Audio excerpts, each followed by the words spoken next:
Good morning and welcome to Radio Friends on Friday, February the 2nd. Something that's in the news a lot is opioid addiction. And Heather Harlan is with us from the Phoenix Health Program. We're going to talk a little bit about that. Good to have you here, Heather. Thanks as always. Yeah, you're holding a picture there. Yeah, this was very much a kind of a one picture's worth a lot of dry explanations of, first of all, to look at what are we up against. And I wanted the community to have a better picture of, to understand, and those of you that can, to get the vodcast of this as well. But on the left side, on the right side, we have heroin, and the amount in this little vial that's about an inch high is maybe less than about 1/8 of an inch of heroin that would be enough for a heroin overdose. And then on the left, we have fentanyl, and it would take maybe a few dozen crystals. Yeah, it looks like little grains of salt. Yes, and that's it. So what we're up against is fentanyl can be used in medications, very carefully monitored. But what we're getting now that is causing the crisis is fentanyl is being imported mostly from China, and then the heroin, because it's so much cheaper and abundant, and they cut the heroin with it, and so it's a much more powerful drug.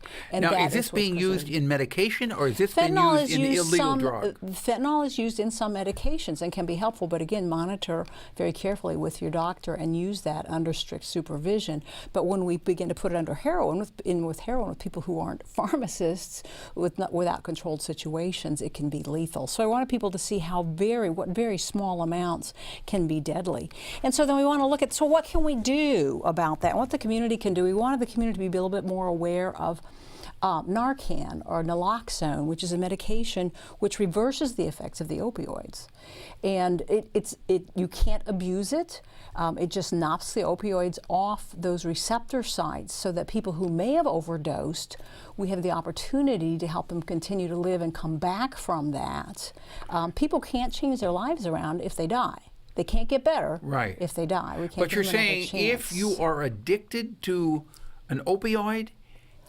This is just from the overdose. From the overdose. From the overdose. This isn't a quick fix for an addiction. Okay. But it gives someone the opportunity to get help for that addiction versus just something that is another death certificate. So if you have an overdose, if you get the Narcan immediately, this could save your life. And so a couple of things we want the community to know about is, number one, anyone can get this now from pharmacies. Now, it depends on your funding source. It may cost up to a couple $100 for a dose. It may cost a few dollars. It depends on your funding source. Talk with your pharmacist about that.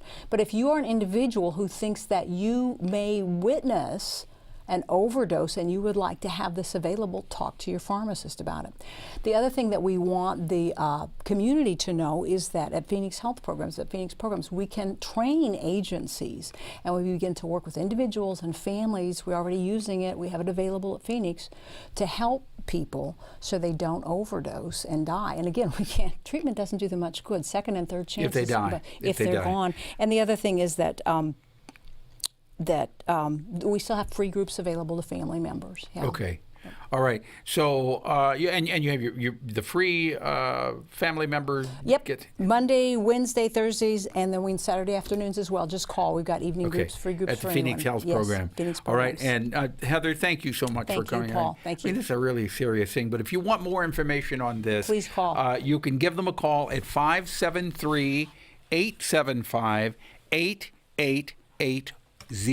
Okay, and that's the Phoenix Health Program. And remember, they have the free dates for family members. If you feel that you know someone who has a problem, they will be more than happy to talk with you about it. Okay, now I want to introduce you to two friends who came all the way over from Fayette, Missouri today, the Ashby-Hodge Gallery of American Art. We have Joe Geist. Good to have you here, Joe. Thank you. Thank you, Paul. Jerry Benner. Right. Pleasure to have you. Right. Tell me. Jerry's from St. Louis. Oh, Jerry's from St. Louis. You drove even further than That's Fayette. right. Yeah. Right. Okay.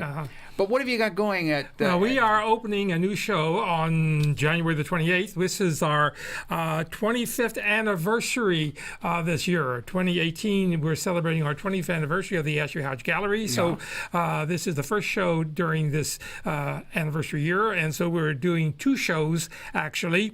One is Charles Banks Wilson, the great artist from Oklahoma, and we have 57 pieces of his work in the show.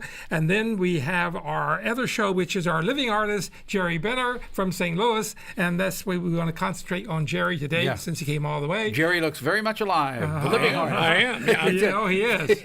Now you got pictures from Cuba.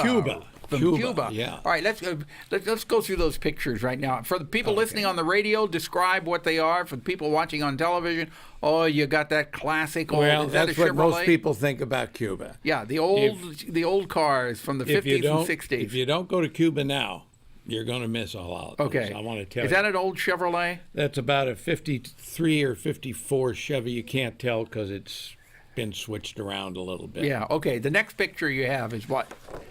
This is on the poster Yes. that Ashby-Hodge has.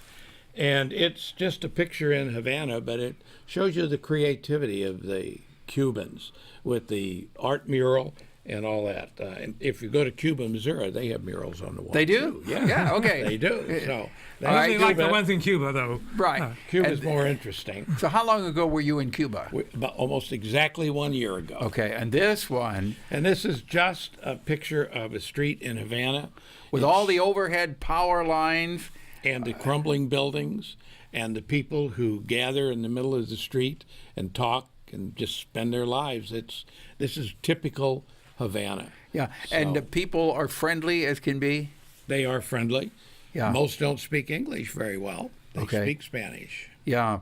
So how long were you in Cuba? We were there 8 days. And what did you come away with besides the pictures? Oh, great appreciation for the creativity of these people. Since 1959, we've had an embargo on them. The newest car you're going to see is a 1959 American car. Other than European or Japanese cars, they have those also. But nobody's gotten parts for these cars. Nobody's gotten anything since 1959. And so the country is crumbling, and it's traveling back to 1959. But- if you don't go soon, you're going to miss it. Because they're going to come into the. You're going to see a McDonald's. There's no McDonald's there right now. There's no McDonald's, there's no Walgreens, there's no Walmart. If you want something, you take But it. there's a lot of creativity there. A lot of creativity. And this will all be on display at the Ashby-Hodge Gallery of American Art, right? At Central Methodist University in Fayette, Missouri, yes. Okay. Until when? Until March the 15th. Okay, Joe. Thank you so Sure. much. Oh, thank you. And Jerry, thank you for Thank coming you. from St. Louis to visit to with see us. you. All right, good to have you with us. Boys and Girls Club tomorrow. Thanks for listening. Bye-bye.